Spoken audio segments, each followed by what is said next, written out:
مشكلة علاء عيسى، وهدف في الدقيقة 48 من الشوط الثاني.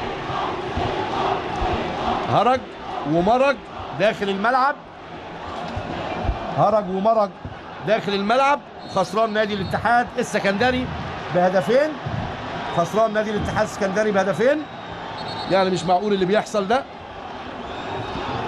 مفروض الحضارة عندنا، مش عايزين حاجة تحصل في الملعب. بدأت بعض الجماهير تنزل الملعب. حكم اللقاء هيتصرف ازاي؟ خسران نادي الاتحاد السكندري هدف عن طريق علاء عيسى في الدقيقة 48. وادي الكورة، ادي الانطلاق من عاشور التقي، وقلت في خطورة من هنا اتلعبت فعلا. بدأ الجمهور ينزل كده في الملعب، يعني عايزين رجال الامن يتدخلوا بشكل اقوى من كده. شوفوا حضراتكم منظر غير حضاري بالمره، مشهد وسلوك مرفوض تماما. جمهور نادي الاتحاد السكندري حزين زعلان لما يحدث لفريقه، وادي القلق في ملعب استاد اسكندريه. شوف حكم اللقاء هيتصرف ازاي. اصبح حكم المباراه مختفي تماما عن الانذار. كادر واضح امام حضراتكم، الرؤيه واضحه امام حضراتكم.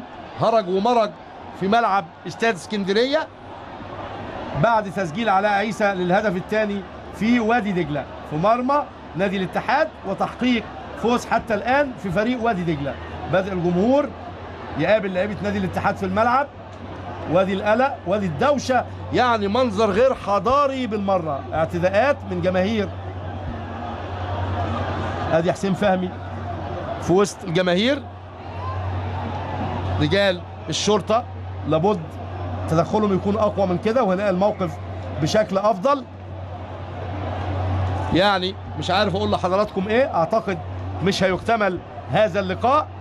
حكم اللقاء النمساوي برنارد بروجر ومساعديه رولاند برنارد وكلاوس، الثلاثه ما بقوش موجودين في الملعب. ده ابراهيم الشايب حضراتكم. حزين طبعا جمهور نادي الاتحاد السكندري، موقف صعب جدا اللي هم بيمروا بيه، موقف صعب جدا اللي هم وصلوا اليه. يعني اتمنى كده ما يحدث اي شيء، ما يحصلش اي حاجه، ما يحصلش اي اعتداءات.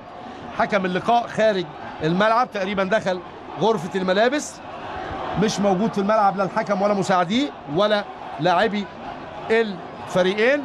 فريق وادي دجله على طول دخل على غرفه خلع الملابس، لعيبه نادي الاتحاد ايضا، واصبحت مشكله قائمه. ومع حضراتكم لحين التوصل لشيء، انما اعتقد كده الشكل العام بيقول مش هيبقى فيه اي حاجه ومش هيكتمل اللقاء. شايفين حضراتكم المشهد في استاد اسكندريه، سلوك غير حضاري بالمره، واعتقد انتهى اللقاء على كده. اعزائي مشاهدي نايل سبورت، بشكر حضراتكم شكرا جزيلا على حسن المتابعه. والنتيجه 2 لوادي دجله بهدف في الدقيقه 44 من الشوط الاول عن طريق مصطفى طلعت، وهدف في الدقيقه 48 من الشوط الثاني عن طريق علاء عيسى. هدف وحيد لنادي الاتحاد عن طريق احمد جلال في الدقيقه 30 من الشوط الاول. حتى نلتقي ومباريات اخرى، لكم تحياتي ورق امنياتي، معلقكم الرياضي سيد الثعلبي.